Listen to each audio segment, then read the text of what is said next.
क्या आप भी फेसबुक, गूगल, यूट्यूब, लिंक्डइन या फिर किसी भी ऐड प्लेटफॉर्म पे अगर ऐड रन करते हो तो ये वीडियो आपके लिए है।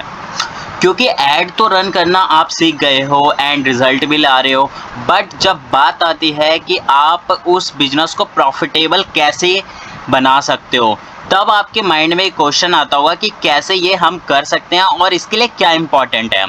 तो जब भी आप कोई ऐड रन करते हो तो उसके लिए सबसे इम्पॉर्टेंट थिंग्स होती है उसके मैट्रिक्स। जब तक आपको मैट्रिक्स क्लियर नहीं होंगे तब तक आप नहीं समझ पाओगे कि आप अपने बिजनेस को या क्लाइंट के बिजनेस को कैसे प्रॉफिटेबल बना सकते हो। तो उसके लिए आपको जानना पड़ता है कि मैट्रिक्स क्या होता है एंड मैट्रिक्स को इम्प्रूव कैसे करते हैं एंड कौन सा मैट्रिक्स कितना अच्छा है या फिर मैट्रिक्स का एवरेज रेशियो क्या होता है। अगर मैं ऐड रन कर रहा हूं तो मेरा मैट्रिक्स रेशियो क्या होना चाहिए जिसके अकॉर्डिंग मुझे पता चल जाए या फिर कस्टमर बता सकूं कि आपका बिजनेस प्रॉफिटेबल है या नहीं। उसके लिए आपको 3 मैट्रिक्स मैं इस वीडियो में बताने वाला हूं, जिस मैट्रिक्स को आप एनालाइज करके आप अपने क्लाइंट्स को या खुद को प्रॉफिटेबल बिजनेस दे सकते हो एंड आपका बिजनेस यहां से 200% प्रॉफिटेबल बन सकता है अगर आप भी CTR, CPM एंड ROAS को अच्छे तरीके से समझ जाते हो।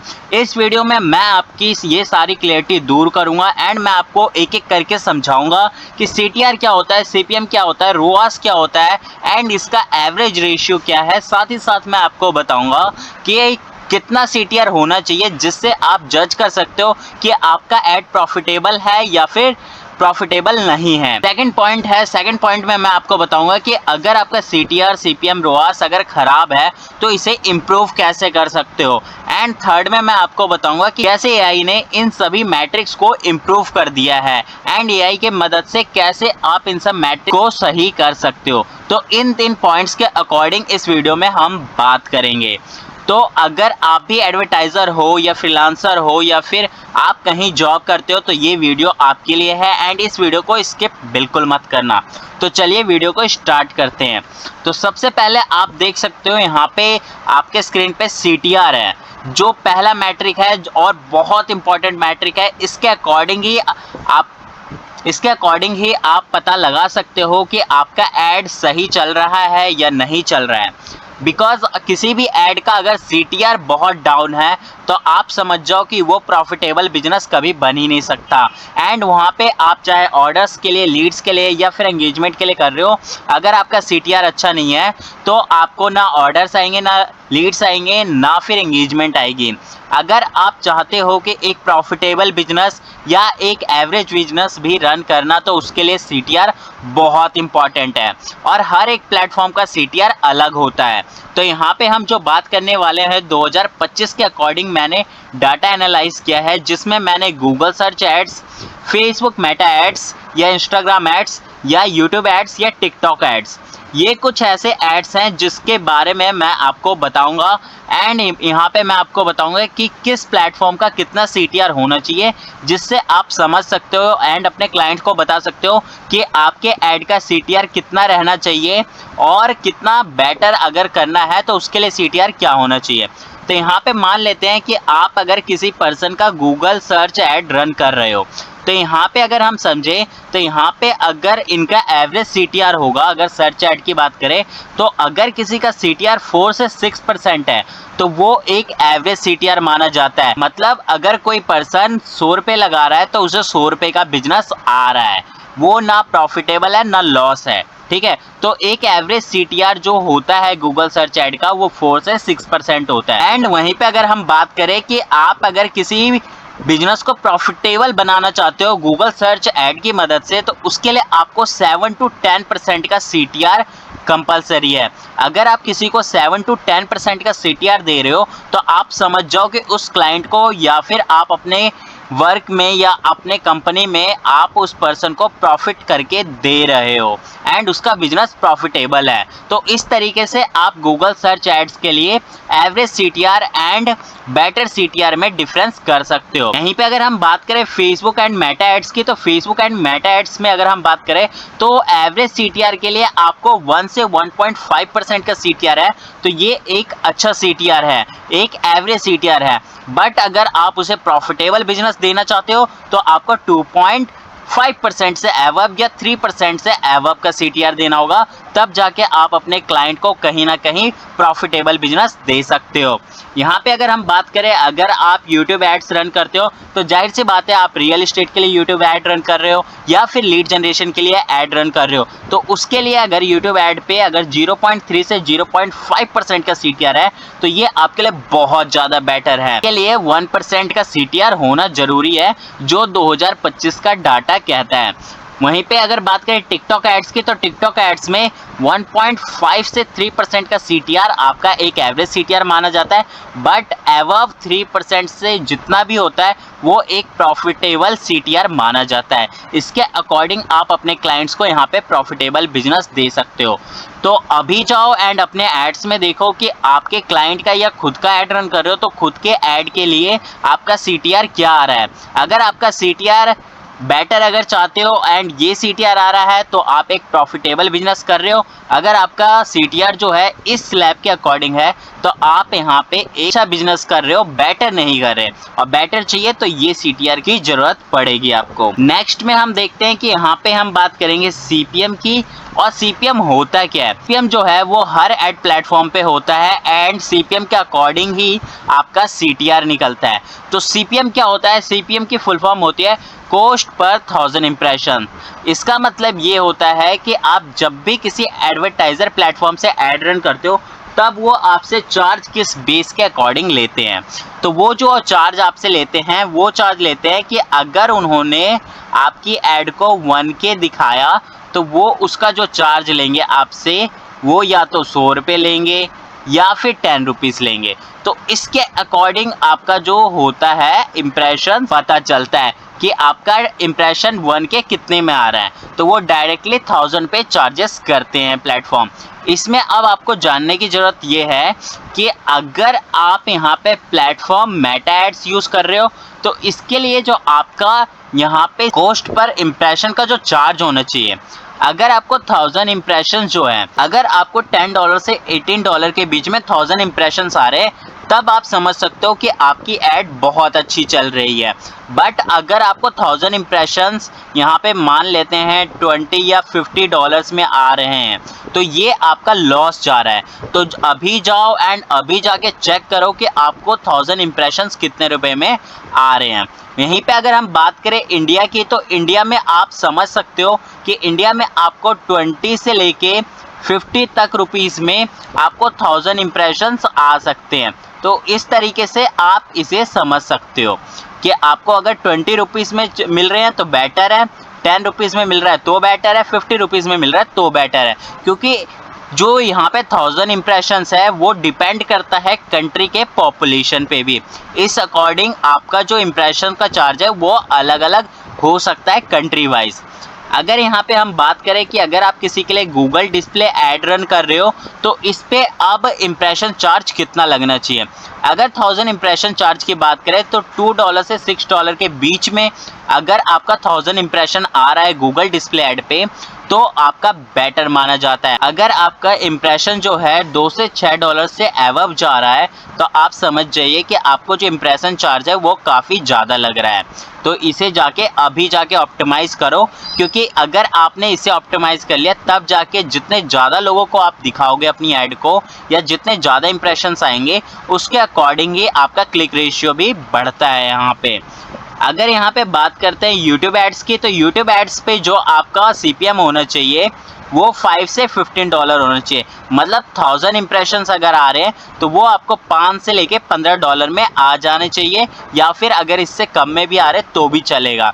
बट अगर $15 से ऊपर जा रहा है तब आपको ऑप्टिमाइजेशन की ज़रूरत है। टिकटॉक एड्स की बात करें तो टिकटॉक एड्स में आपको $8 to $20 के बीच में 1000 इम्प्रेशंस देखने को मिल सकते हैं। ये सारा जो डाटा है ये 2025 का डाटा है, इसके अकॉर्डिंग मैं आपको यहाँ पे बता रहा हूँ। यहाँ पे अगर हम बात करें लिंक्डइन ऐड की, तो लिंक्डइन ऐड पे आपको जो है इम्प्रेशंस थोड़े महंगे पड़ सकते हैं। इसमें आपको जो इम्प्रेशन पड़ेंगे वो $25 से लेके $35 तक का पड़ सकता है। अगर $25 से $35 के बीच में अगर आपको 1000 इम्प्रेशंस आ रहे हैं तो आपका ऐड सही है, बट अगर इससे अबव जा रहा है तो आपको ऑप्टिमाइजेशन करना होगा। तो आप यहाँ से समझ जाओ कि अगर इस स्लैब के अकॉर्डिंग अगर आपका CPM आ रहा है किसी भी प्लेटफॉर्म पे तो बेटर है। अगर इस स्लैब से ज़्यादा आपका यहाँ पे चार्ज लग रहा है तो आपको ऑप्टिमाइजेशन की बहुत ज़्यादा ज़रूरत है, क्योंकि जितना बेटर ऑप्टिमाइजेशन करोगे, जितना कम आपका CPM होगा, उतना ज़्यादा बेटर आपको रिजल्ट देखने को मिलेगा एंड उतने ज़्यादा क्लिक्स मिलेंगे एंड जितने ज़्यादा क्लिक्स होंगे उसके अकॉर्डिंग आपको यहाँ पे ऑर्डर्स मिलेंगे। हम बात करने वाले हैं अपने इम्पॉर्टेंट मैट्रिक्स के बारे में, जिस मैट्रिक्स के अकॉर्डिंग आप ये समझ सकते हो कि आप अपने बिजनेस के ग्राफ को अप लेके जा रहे हो या डाउन लेके जा रहे हो, मतलब प्रॉफिटेबल बना रहे हो या फिर लॉस में लेके जा रहे हो। एंड इसके अकॉर्डिंग ही आप अपने क्लाइंट्स को एंड अपने बिजनेस को यहाँ पे समझ सकते हो कि आपका बिजनेस जो है आपको प्रॉफिट लाके दे भी रहा है या नहीं दे पा रहा है। तो इसे कहते हैं ROAS, जिसकी फुल फॉर्म होती है रिटर्न ऑन एड स्पेंड। तो ये क्या होता है, ये एक तरीके का मैट्रिक है जिसको यूज़ करके आपका जो बिजनेस है वो प्रॉफिटेबल है या नहीं ये पता कर सकते हो। तो ये कैसे आप पता कर सकते हो, तो इसका एक फॉर्मूला है जिसे आप यूज़ कर सकते हो। जैसे कि अगर ROAS का मैंने यहाँ पे फॉर्मूला लिख रखा है, मान लेते हैं आपका जो भी एक XYZ रेवेन्यू हुआ है। अगर यहाँ पे हम बात करें कि आपका रेवेन्यू यहाँ पे 100 रुपये हुआ है, ठीक है, ये 100 रुपये आपका रेवेन्यू हुआ है, बट आपका जो एड स्पेंड है ये मान लेते हैं एड स्पेंड आपका यहाँ पे 200 रुपये लगा है, ठीक है। तो 200 रुपये आपका एड स्पेंड लग गया, तो ये आपका 200 रुपये एड स्पेंड लगा एंड 100 रुपये का प्रॉफिट रेवेन्यू हुआ। तो अब कैसे पता चलेगा कि आपका बिजनेस प्रॉफिटेबल है या लॉस है। अब यहाँ पे मान लेते हैं कि 100 है एंड 200 का एड स्पेंड लग रहा है, तो इस अकॉर्डिंग तो आप इजीली समझ जाओगे कि आपको जो यहाँ पे, जैसे मैंने यहाँ पे 200 लिखा कि एड स्पेंड है एंड 100 रुपये आपका रेवेन्यू है, तो इससे तो आपको समझ में आ गया होगा कि आप लॉस में जा रहे हो। बट अगर मान लेते हैं ये आपका 100K है, मतलब 1 लाख का रेवेन्यू हुआ और आपका जो एड स्पेंड हुआ ये एड स्पेंड आपका 20,000 का हुआ, ठीक है, ये मान लेते हैं 20,000। तो अब कैसे पता चलेगा कि आपको कितने का प्रॉफिट हो रहा है या कितने परसेंटेज का या फिर कितना ROAS आपको प्रॉफिटेबल मिल रहा है। तो अब क्या करना होगा, इसके लिए हमें करना होगा कि आपको यहाँ पे डिवाइड करना होगा, रेवेन्यू को आपको डिवाइड करना होगा आपको अपने एड स्पेंड से। तो ये कैसे होगा, मान लेते हैं यहाँ पे 1 लाख लिखना है आपको 100K मतलब, तो यहाँ पे हम 100K लिखते हैं एंड आपको इसे डिवाइड करना है 200 से, सॉरी 20,000 से, ठीक है। तो आपने इसे 20,000 से डिवाइड कर दिया। जब आप इसे डिवाइड करोगे तो आपका यहाँ पे क्या आएगा, यहाँ पे अगर हम इक्वल करें तो इक्वल में आपका जो आएगा ये आएगा 5x, ठीक है। यहाँ पे 20 इंटू 500 होता है, तो इस अकॉर्डिंग आपका 5x का बिजनेस हुआ है, मतलब आपका बिजनेस प्रॉफिटेबल है। बट ये क्या है, ये तो मैंने आपको बताया है कि ROAS कैसे निकालते हैं, ठीक है। बट 2025 के अकॉर्डिंग आप कैसे पता लगा सकते हो कि कितना ROAS होना चाहिए किस एड प्लेटफॉर्म पे, जिसके अकॉर्डिंग आपको पता चल जाए कि आपका बिजनेस प्रॉफिटेबल है या नहीं। जैसे आप देख सकते हो, अगर आपने 10,000 का ऐड चलाया और 40,000 का सेल किया तो आपका ROAS जो है 4x होगा, यानी 400% का आपने यहाँ पे प्रॉफिट किया। तो अब यहाँ पे समझते हैं कुछ बिजनेस टाइप्स मैंने लिखे हैं जिसका अकॉर्डिंग आप समझ सकते हो किस बिजनेस के लिए कितना ROAS होना ज़रूरी है एंड कंपलसरी है 2025 के अकॉर्डिंग। तो यहाँ पे मान लेते हैं अगर कोई ई-कॉमर्स कंपनी है या ई-कॉमर्स ऐड रन कर रहा है या फिर ई-कॉमर्स में डील करता है, तो आपको क्या चाहिए, इसके लिए एक आइडियल ROAS जो है वो 2025 के अकॉर्डिंग अगर हम देखें, ये मैं 25 लिख देता हूँ यहाँ पे, अगर 25 के अकॉर्डिंग देखें तो आपको 3x से 5x का ROAS प्रॉफिटेबल बना सकता है। तो इतना समझ जाओ कि अगर आप भी ई कॉमर्स में ऐड रन कर रहे हो या ई कॉमर्स में डील कर रहे हो, तो अगर आप 3x से 5x का यहाँ पे रेवेन्यू जनरेट कर रहे हो तब तो आपका बिजनेस प्रॉफिटेबल है। बट अगर आप 3x से नीचे हो तो आपका बिजनेस यहाँ पे प्रॉफिटेबल नहीं है। तो अभी जाओ एंड चेक करो कि आपका यहाँ पे जो आया रुआस है वो कितना आ रहा है। रुआस के अकॉर्डिंग ही आप अपने ऐड को ऑप्टिमाइज कर पाओगे एंड अपने बजट को इंक्रीज एंड डिक्रीज कर पाओगे। दूसरा यहाँ पे अगर बात करते हैं कोई आपका इन्फो प्रोडक्ट्स है तो उसके लिए आपका जो आइडियल रोआस होना चाहिए वो 2x to 4x होना चाहिए।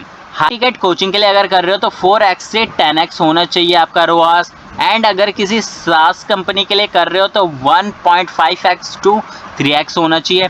एंड लोकल सर्विस के लिए कर रहे हो तो आपका 3x to 6x होना चाहिए। तो ये आपका एक स्लैब है जिसके अकॉर्डिंग आप समझ सकते हो कि अगर आप इन कैटेगरी में डील कर रहे हो तो आपका जो आइडियल रोआस होना चाहिए वो ये होना चाहिए। तब जाके आप कहीं ना कहीं अपने क्लाइंट्स को या फिर आप अपने कंपनी को या फिर आप अपने काम को प्रॉफिटेबल बना सकते हो। एंड यहाँ पे आप समझ सकते हो कि आपको ऐड पे कितना स्पेंड करना चाहिए जिससे आपको कितना प्रॉफिट होगा। या फिर अगर आप ऐड पे मान लेते हैं 10,000 स्पेंड कर रहे हो तो यहाँ से आप अपनी स्ट्रेटजी लगा सकते हो कि आपको कितने का रुआस चाहिए। अगर मैं 10,000 का लगा रहा हूँ तो मुझे 40,000 तो चाहिए ही चाहिए या 50,000 चाहिए, बट 40 या 50,000 से कम नहीं चाहिए। क्योंकि अगर 50,000 से कम आएगा या 40,000 से कम आएगा तो मेरा जो बिजनेस है वो लॉस में जाएगा। तो इस तरीके से आप रुआस, CTR और CPM को समझ चुके हो। एंड अभी जाओ अपने ऐड प्लेटफॉर्म पे एंड जाके चेक करो कि आपका रुआस क्या है, CTR क्या है एंड CPM क्या है, इन सब के चार्जेस क्या आ रहे हैं। एंड जब आपको पता चल जाए कि ये इन सब के चार्जेस जो मैंने आपको स्लैब बताया उसके अकॉर्डिंग है तो बेटर है, बट अगर उससे कम है तो इन्हें इम्प्रूव करने की ज़रूरत है। एंड साथ ही साथ रुआस को आप समझो कि आपका रुआस क्या आ रहा है। एंड रुआस अगर आप चाहते हो कि बेटर आए, अगर आप ऐड रन कर रहे हो तो चेक करो कि कितने का रुआस आ रहा है प्रीवियस मंथ में और इस मंथ में आपको कितना चाहिए। बट अगर आप सोच रहे हो कि ऐड रन करने के लिए तब आप रुक जाओ एंड रुआस को ज़रूर चेक करो कि मुझे अगर 10,000 पे स्पेंड करना है तो इस पर 40,000 का बिजनेस चाहिए। आप अपने एड एक्सपर्ट को या फिर अपने मार्केटिंग टीम को डायरेक्टली बोलो कि मैं 20,000 लगाऊंगा, 10,000 लगाऊंगा, 30,000 लगाऊंगा, मुझे इतने का बिजनेस तो चाहिए ही चाहिए। तो इस तरीके से आप समझ सकते हो कि आपका बिजनेस प्रॉफिटेबल है या नहीं। अब बात करते हैं कि रुआस या फिर CTR या CPM आपका जो है वो सही वर्क नहीं कर रहा है या फिर वो का जो स्लैब बताया उससे डाउन है, तब आप उसे इम्प्रूव कैसे कर सकते हो। तो इम्प्रूव करने के लिए मैंने यहाँ पे कुछ पॉइंट्स लिखे हैं जिसका यूज़ करके आप अपने मैट्रिक्स को इम्प्रूव कर सकते हो। तो पहला है यहाँ पे ऐड क्रिएटिव्स के अकॉर्डिंग आप अपने CTR को, CPM के एंड रुआस को इम्प्रूव कर सकते हो। क्योंकि जितना अच्छा ऐड क्रिएटिव होगा उतने हायर चांसेस होंगे कि उस पर क्लिक्स आएंगे, इंप्रेशंस आएंगे। एंड जब क्लिक्स एंड इंप्रेशंस आएंगे तो ऑर्डर्स भी आएंगे। एंड आप बेटर क्रिएटिव बनाने के लिए या फिर आप अपने क्रिएटिव को चेक करने के लिए adcreative.ai, कैनवा मैजिक या फिर मेटा एडवांटेज का भी यूज़ कर सकते हो। क्योंकि इन सब को यूज़ करके आप समझ सकते हो कि कौन सा क्रिएटिव आपके लिए प्रॉफिटेबल है या नहीं। साथ ही साथ आप A/B टेस्टिंग का यूज़ कर सकते हो। A/B टेस्टिंग को यूज़ करके आपको पता चल जाएगा कि कौन सा क्रिएटिव आपके लिए कितना अच्छा परफॉर्म कर रहा है। यहाँ पे अगर हम बात करें सेकंड पॉइंट की, तो सेकंड पॉइंट में आपको ऑडियंस टारगेटिंग करना बहुत ज़रूरी है।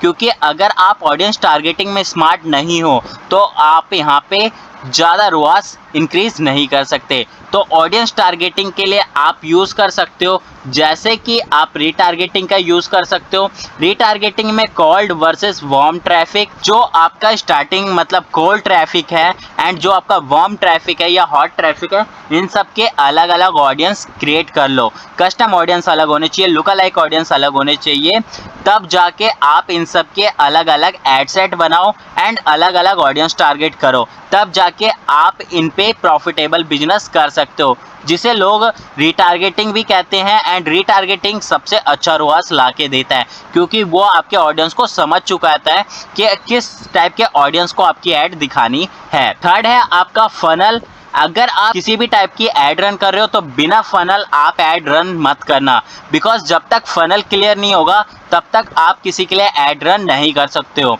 क्योंकि फनल बहुत इंपॉर्टेंट होता है। तो फनल में पहला हमारा पॉइंट आता है अवेयरनेस। अवेयरनेस के बाद आपका आता है कि अवेयरनेस में आपका CTA बेटर होना चाहिए। ऐसे तो आपका CTA जो है कन्वर्जन, अवेयरनेस, लीड जनरेशन, इन सब में बेटर होना चाहिए। एंड थर्ड आता है आपका कन्वर्जन। तो अगर आप एक फनल के अकॉर्डिंग किसी के लिए ऐड रन कर रहे हो तभी जाके आप अपने क्लाइंट को या आप अपने बिजनेस को प्रॉफिट में लेके जा सकते हो। पॉइंट है हमारा landing page. And landing page को समझना बहुत इंपॉर्टेंट है, क्योंकि लैंडिंग पेज के अकॉर्डिंग ही आप अपने ऑर्डर्स को इंक्रीज कर सकते हो, अपने CTR को इंक्रीज कर सकते हो एंड अपने CPM को इंक्रीज कर सकते हो। क्योंकि लैंडिंग पेज क्या होता है? लैंडिंग पेज आपकी साइट है जो ऑनलाइन शॉप है, जहाँ पे कस्टमर आके प्रोडक्ट बाय करते हैं या फॉर्म भरते हैं। तो इसके लिए आपको लैंडिंग पेज बहुत अच्छा बनाना चाहिए। लैंडिंग पेज का मतलब क्या होता है, ये बहुत सारे कुल पर्सन जो है मुझे क्वेश्चन करते हैं एंड कमेंट करते हैं मेरे यूट्यूब पे कि लैंडिंग पेज का मतलब क्या होता है। तो लैंडिंग पेज आपकी ऑनलाइन शॉप होती है एंड ऑनलाइन शॉप को जितना बेटर बना के रखोगे उतना हायर चांसेस होगा कि आपकी सेल एंड जो लीड है वो ज़्यादा आएगी। तो अब आप अपने लैंडिंग पेज को डेकोरेट कैसे कर सकते हो? तो लैंडिंग पेज को डेकोरेट करने के लिए सबसे पहले आप यहाँ पे कलर थीम बेटर चॉइस करना। दूसरा, आपके कंटेंट बिल्कुल क्लियर होने चाहिए एंड आपके कंटेंट पॉइंट टू पॉइंट होने चाहिए। दूसरा, आपके इमेजेस बहुत अच्छे होने चाहिए। तीसरा आपका CTA बटन क्लियर होना चाहिए। एंड चौथा, आपका जो पेज है वो बाउंस ना कर रहा हो, क्योंकि जब ये सारी चीज़ें ओके होगी तभी जाके आपको ऑर्डर एंड लीड्स देखने को मिलेंगे। इसके अकॉर्डिंग ही आप अपने ऐड को ऑप्टिमाइज भी कर पाओगे। इन 4 पॉइंट्स को आप यूज़ करके अपने मैट्रिक्स को इम्प्रूव कर सकते हो एंड अपने सेल्स को इंक्रीज कर सकते हो, लीड्स को इंक्रीज कर सकते हो एंड यहाँ तक आप अपने ऐड कॉपी को भी इंक्रीज कर सकते हो। तो अभी जाओ एंड इन 4 पॉइंट्स के अकॉर्डिंग चेक करो आपके ऐड में क्या कमी है एंड जो कमी है उस चीज़ को दूर करो। आई होप सो कि आप समझ भी गए होंगे कि मैट्रिक्स को कैसे इम्प्रूव करना चाहिए एंड इन 4 पॉइंट्स को कैसे यूज़ करना चाहिए। साथ में मैंने आपको टूल्स भी बताया है जिस टूल्स के अकॉर्डिंग आप इसका यूज़ कर सकते हो। एंड नेक्स्ट पॉइंट में हम समझते हैं फ्यूचर ट्रेंड्स क्या होने वाला है, 2025 में और क्या चीज़ें अपडेट होगी एंड 2025 के बाद और क्या चीज़ें अपडेट होगी वो भी हम समझते हैं। तो यहाँ पे अगर हम बात करें 2025 के बाद क्या होगा एंड 2025 में और क्या चेंजेस हो सकते हैं, तो आपका हो सकता है मेटा AI ऑडियंस जो है बिल्कुल AI से इंटीग्रेट हो जाए, आपको टारगेटिंग करने का झंझट ही खत्म हो जाए। तो ये अपडेट हो सकता है मेटा एंड गूगल लेके आ सकते हैं। गूगल की बात करें तो गूगल में परफॉर्म मैक्स 2.0 आ सकता है, जिससे आप और इजीली ऐड बना सकते हो एंड यहाँ पे मिनटों में आपका जो शॉपिंग ऐड है वो बन जाएगा एंड साथ ही साथ आपको इससे रिजल्ट्स भी बेटर देखने को मिल सकते हैं। एंड थर्ड में, आप अगर टिकटॉक ऐड यूज़ करते हो तो टिकटॉक ऐड पे स्मार्ट टारगेटिंग आ जाएगी, जिसके अकॉर्डिंग जितने भी टिकटॉक एडवर्टाइजर है वो इजीली ऐड रन कर पाएंगे एंड इजीली ऑडियंस टारगेटिंग कर पाएंगे एंड सारा कुछ AI जनरेटेड हो जाएगा। And fourth one, AI video ads अगर आप चाहते हो तो इसके लिए यूज़ कर सकते हो Pictory.ai एंड Runway ML। इन दोनों को यूज़ करके आप यहाँ पे रील्स वीडियो बना सकते हो एंड अपने प्रोडक्ट वीडियोस बना सकते हो, जिससे आपका प्रोडक्ट देखने में काफ़ी अच्छा लगेगा एंड 3D इंप्रेशंस आएंगे। जब 3D इंप्रेशंस आएंगे तब आपको ज़्यादा से ज़्यादा ऑर्डर्स देखने को मिलेंगे। मैंने इस वीडियो में आपको बता दिया है कि मैट्रिक्स क्यों इंपॉर्टेंट है एंड मैट्रिक्स के स्लैब्स क्या होते हैं एंड मैट्रिक्स को इम्प्रूव कैसे करना है एंड फ्यूचर ट्रेंड्स क्या है। इन 3 पॉइंट्स को मैंने यहाँ पे क्लियर कर दिया है। आई होप सो कि आप इन 3 पॉइंट्स को समझ गए होंगे कि इन 3 पॉइंट्स को कैसे यूज़ करना है एंड कैसे इम्प्रूव करना है एंड फ्यूचर में क्या बदल सकता है। जब आप इन 3 पॉइंट्स के अकॉर्डिंग अपने ऐड को एंड इन मैट्रिक्स को सही कर लोगे तब आप खुद ही देखोगे कि आपका ऐड बहुत बेटर हो जाएगा। जब आपके ऐड बेटर हो जाए या फिर जो मैंने आपको इस वीडियो में बताया है वो अगर आपके लिए यूज़फुल है तो आप इस वीडियो पे कमेंट जरूर करें एंड मुझे बताएं कि ये वीडियो आपको कैसी लगी एंड ये मैट्रिक्स कैसे लगे एंड इन मैट्रिक्स में मैंने जो आपको बताया इस मैट्रिक्स को इम्प्रूव कैसे करें एंड जब आपने इन मैट्रिक्स को इम्प्रूव किया तब आपको रिजल्ट कैसे आए। तब कहीं ना कहीं जाके जो ये मैंने वीडियो बनाई है ये आपके लिए यूज़फुल साबित होगी। आई होप सो कि वीडियो आपको समझ में आ गई होगी and thanks for watching this video.